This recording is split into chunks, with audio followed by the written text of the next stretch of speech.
Hello, everyone.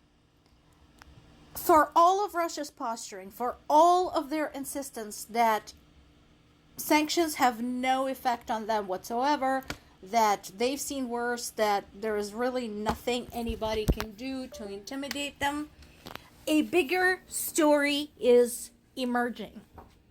Sometimes the truth is just so big that even Russian lie and propaganda machine can't cover all of it up.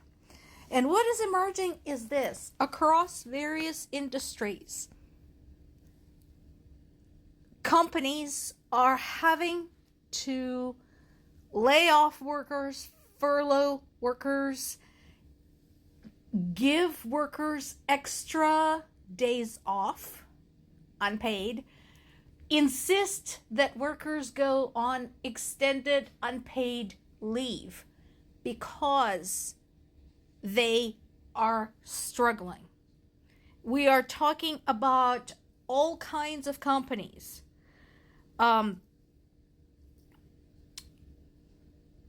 Transportation companies, cargo movers, automotive, coal, diamonds, cement, everything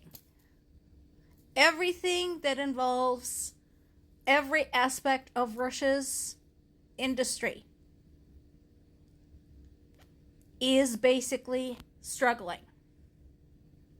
They're struggling without foreign components. They're struggling because of the sanctions. They're struggling because of the irregular deliveries. They're struggling because of how much they're having to buy from China, for example, and what they're getting is not the best quality. So that is good news indeed. And well, this article here is on the Reuters website. If you don't believe Reuters, you don't have to. If you're pro-Russia, you can look the same story up on a Russian website from Moscow Times newspaper. Feel free. They are saying the same thing. And the fact that they're not scared to report this is very telling. This is from Kyiv Independent. Russia-Ukraine peace talks are dead for now, but were they ever really alive? Folks, if you have to ask, I think the answer is kind of obvious. There were never any Russia-Ukraine peace talks. The whole thing was just theater arranged by Trump, who desperately wants the Nobel Peace Prize, who wants the feather in his cap for having brokered peace in the biggest armed conflict in Europe since World War II. That's all it ever was. There were meetings between Ukrainian and Russian delegations, but they were all kind of low to medium level participants. Zelensky and Putin, people who really, should have been brought in for this, were never in the room together. Zelensky met with Trump. Trump met with Putin, but Zelensky and Putin never met in person to discuss anything. And the reason was very simple. Ukraine wanted to discuss some reasonable condition, starting from the ceasefire. Putin wanted to discuss capitulation. That's kind of a non-starter. So while some things were achieved, namely several POW exchanges, which is always a good thing, the peace talks really never were. And Trump is the last person who should have ever been allowed to try and orchestrate this, because he didn't even know what the fuck he was talking about.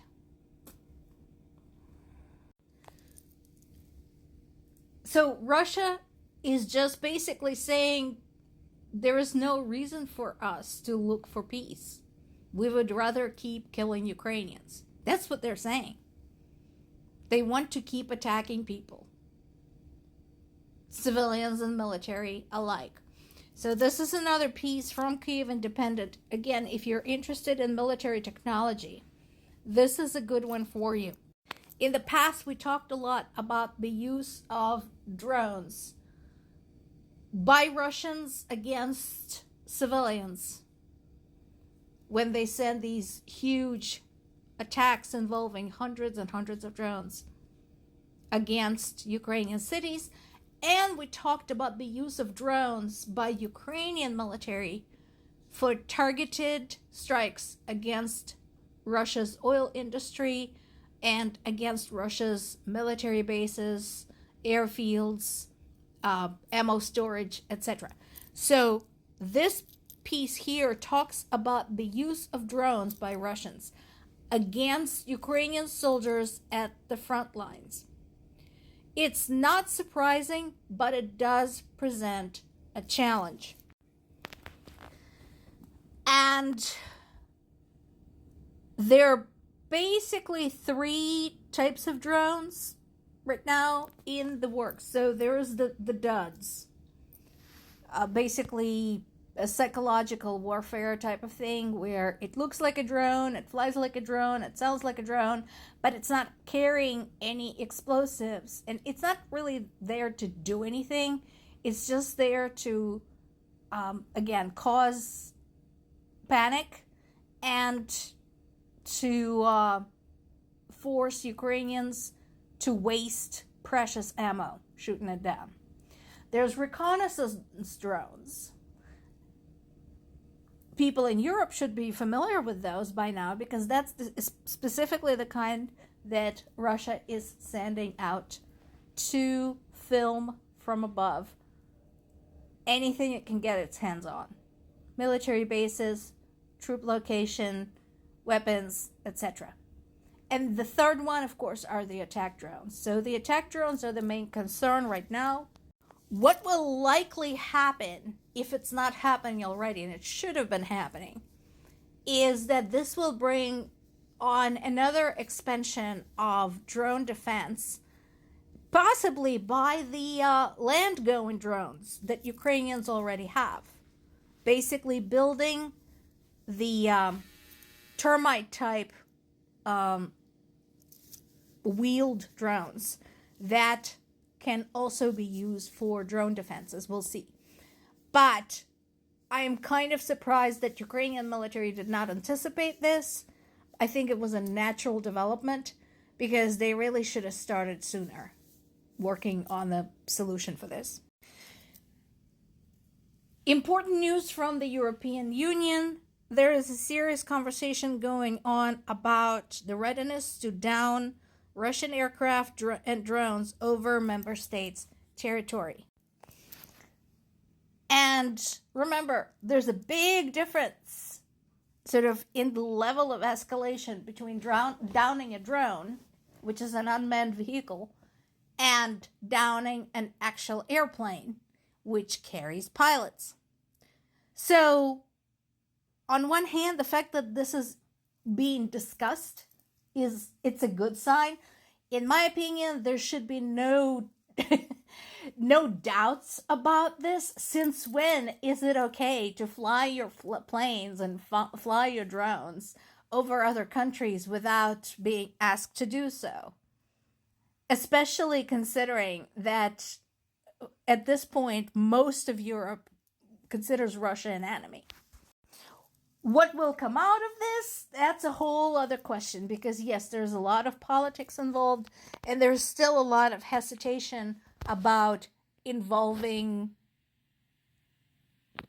one's country in a direct conflict with Russia. And Russia already said that any action against their aircraft would be considered a provocation. And I'm like, this is their stance.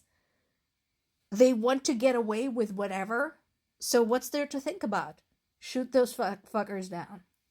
More to come.